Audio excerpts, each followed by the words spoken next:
పాకిస్తాన్లో మరో భారీ పేలుడు సంభవించింది. పాక్ ఆర్మీ కాన్వాయ్పై టీటీపీ దాడి చేసినట్లుగా తెలుస్తోంది. తెహ్రీక్ ఏ తాలిబాన్ పాకిస్తాన్ గ్రూప్ కి సంబంధించిన వాళ్ళు ఈ దాడి చేసినట్లుగా తెలుస్తోంది. ఈ పేలుడులో 16 మంది సైనికులు ప్రాణాలు కోల్పోయారు. అక్కడ ఆర్మీ జవాన్స్ తునాతునకలైపోయినట్లుగా తెలుస్తోంది. వాళ్ళ వెహికల్స్ కానీ వాళ్ళ బాడీస్ కానీ ఈ దాడిలో ఖైబర్ పఖ్తూన్ఖ్వా ప్రావిన్స్లోని బన్ను అనేటువంటి జిల్లాలో ఈ ప్రమాదం చోటు చేసుకుంది. ఊహించని విధంగా సైనికుల మీద ఈ టీటీపీ దాడి చేసినట్టుగా తెలుస్తోంది. టీటీపీ అటాక్లో అక్కడి స్థానికులందరూ ఆ అటాక్ చూసి భయాందోళనకు గురై పరుగులు తీసినటువంటి పరిస్థితి కనిపిస్తుంది. ఒక్కసారి అక్కడ ఉన్నటువంటి సిచ్యువేషన్ మీరు చూడండి. ఈ తాజా దాడితో ఆఫ్ఘాన్ పాక్ మధ్య ఉద్రిక్తతలు మరొకసారి పెరగబోతున్నాయంటున్నారు. టీటీపీ వరుస దాడులకు పాల్పడుతున్న నేపథ్యంలో ఇప్పుడు పాక్ సైన్యం కూడా వారిని ఏరివేసే పనిలో ఉన్నట్లుగా తెలుస్తోంది. But the most tragedic thing is గత 24 గంటల్లో 7 దాడులు అక్కడ జరిగినట్లుగా తెలుస్తోంది. 24 గంటల్లో 7 బ్లాస్ట్లు అక్కడ జరిగాయి. What is their intelligence there? అక్కడ వాళ్ళ ఇంటెలిజెన్స్ ఏముంది? It's a biggest disaster. Pakistan intelligence వైఫల్యానికి ఒక పెద్ద నిదర్శనం. 24 గంటల్లో 7 బ్లాస్ట్ల. మొన్న మన భారతదేశంలో ఢిల్లీలో ఒక బ్లాస్ట్ జరిగితే మొత్తం దానికి ముందు ఆ తర్వాత ఎంత పెద్ద నెట్వర్క్ ని క్రాక్ చేశారో మన ఇంటెలిజెన్స్ మనకు తెలిసిందే. కొన్ని 100 కిలోల పేలుడు పదార్థాలను స్వాధీనం చేసుకున్నారు.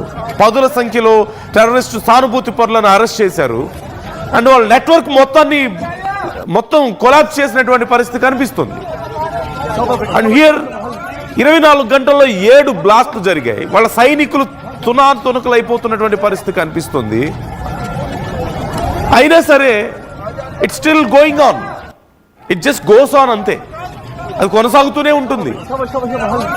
సో ఒక్కసారి అక్కడ ఉన్నటువంటి సిచ్యువేషన్ మీరు చూడండి. ఆర్మీ కాన్వాయ్ మీద దాడి జరిగినట్లుగా తెలుస్తుంది. గివ్ మీ ద విజువల్స్ ఒకసారి పీసీఆర్. సో ఆర్మీకి సంబంధించినటువంటి కాన్వాయ్ మీద ఈ దాడి జరిగింది.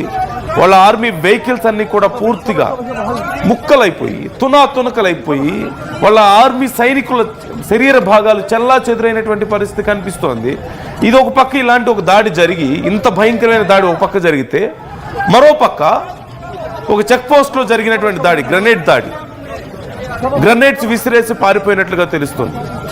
సో ఎటు చూసినా శత్రువులే. ఇప్పుడు పాకిస్తాన్ బయట భారతదేశం లాంటి దేశాలతో యుద్ధం చేయడం పక్కన పెడితే సొంత దేశంలో ఉన్నటువంటి శత్రువులు వాళ్ళని ఎదుర్కోలేక నానా అవస్థలు పడుతున్నారు. ప్రతిరోజు 10ల సంఖ్యలో వాళ్ళ సైనికులు ప్రాణాలు కోల్పోతుంటే దిక్కులేదు. అక్కడ దిక్కులేదు. కనీసం అక్కడ వాళ్ళని ఆదుకునే దిక్కు లేదు. సైనికులకి సపోర్ట్ ఇవ్వలేరు. వాళ్ళ ఇంటెలిజెన్స్ లేదు. And still they want to fight with India.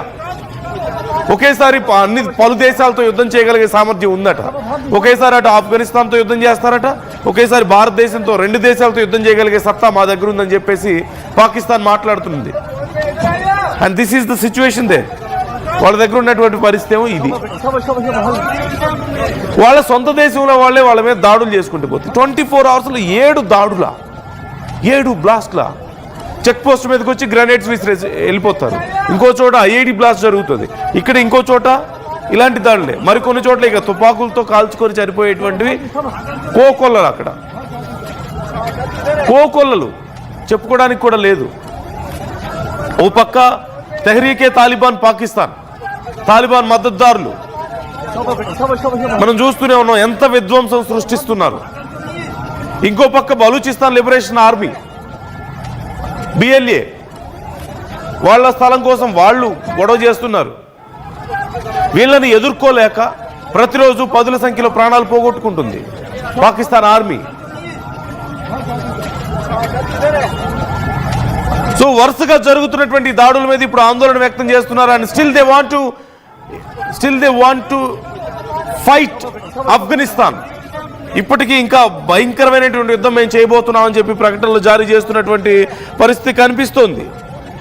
అలాగే మరోవైపు భారతదేశాన్ని కూడా బెదిరిస్తున్నటువంటి పరిస్థితి మనం చూస్తూనే ఉన్నాం. So try to comment your opinions. ఏం జరుగుతుంది? నిజంగా ఒకేసారి భారతదేశంతో ఆఫ్ఘనిస్తాన్తో యుద్ధం చేయగలిగే సత్తా పాకిస్తాన్కి ఉందా? ఏం చూసుకొని వాళ్ళకి పొగరు అంటే ఈ మధ్య ఇస్లామిక్ కంట్రీస్ సపోర్ట్ పెరిగింది పాకిస్తాన్. ఖతార్ కొంచెం మద్దతుగా నిలుస్తుంది. సౌదీతో పక్క ఒప్పందాలు జరిగే, రక్షణ ఒప్పందాలు. మరో పక్క మొన్న భారతదేశంలో ఉగ్రదాడి చేయడానికి తుర్కీ హెల్ప్ చేసింది పాకిస్తాన్లో ఉన్నటువంటి ఉగ్రవాదులకి.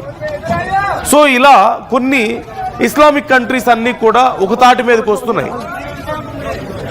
దానివల్ల అవన్నీ కూడా మాకు మద్దతుగా ఉన్నాయని చెప్పేసి పాకిస్తాన్ భావిస్తుంది. అది చూసుకొని ఇప్పుడు ఒకేసారి భారత్ మీద, ఆఫ్ఘనిస్తాన్ మీద యుద్ధం చేస్తామని చెప్తున్నారు. సుమారుగా 10 మందికి పైగా ప్రాణాలు ఇక్కడ కోల్పోయారు ఈ ఇన్సిడెంట్లో, ఇప్పుడు జరిగినటువంటి ఇన్సిడెంట్లో.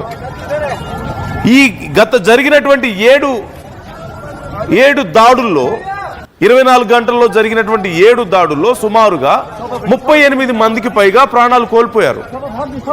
And most of them are Pakistan army. కొంతమంది సివిలియన్స్ కూడా ఉన్నారు అందులో. పాకిస్తాన్ ఇప్పుడు ఏం చేయగలుగుతుంది ఈ విషయంలో?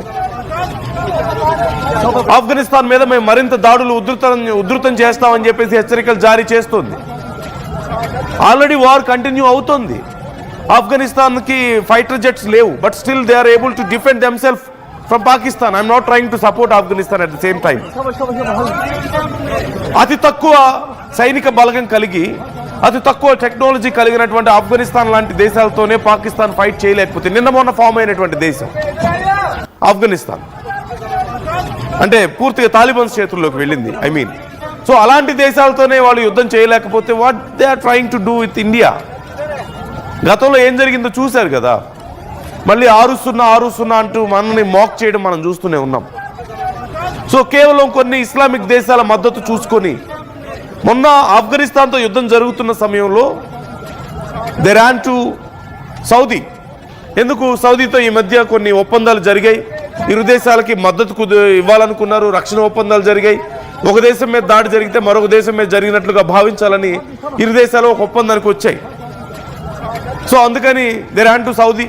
వెళ్ళి మరి మాకు మొన్న మద్దతు ఇస్తామని చెప్పారు కదా, ఆఫ్ఘనిస్తాన్తో యుద్ధం అవుతుంది, మాకు మద్దతు ఇవ్వండి అంటే వెళ్ళి పని చూసుకో అని చెప్పారు వాళ్ళు. ఎందుకు? There are 2 reasons. ఒకటి, పాకిస్తాన్ చేస్తున్నటువంటి యుద్ధం మీద వాళ్ళకి నమ్మకం లేకపోవడం, అంటే ఒక మంచి కాజుతో యుద్ధం చేస్తున్నారని నమ్మకం లేకపోవడం. రెండోది, ఆఫ్ఘనిస్తాన్ కూడా ఒక ఇస్లామిక్ దేశం అవ్వడం. సో ఈ 2 కారణాలతో ఇస్లామిక్ దేశాలు 2 కొట్టుకున్నప్పుడు మేము ఎందుకు ఇన్వాల్వ్ అవుతాం అనేది ఒక కారణం అయితే, అసలు మీరు చేస్తున్న యుద్ధంలో అర్థం లేదు అని చెప్పేసి వాళ్ళు భావించారు. అందుకే వాళ్ళు పట్టించుకోలేదు.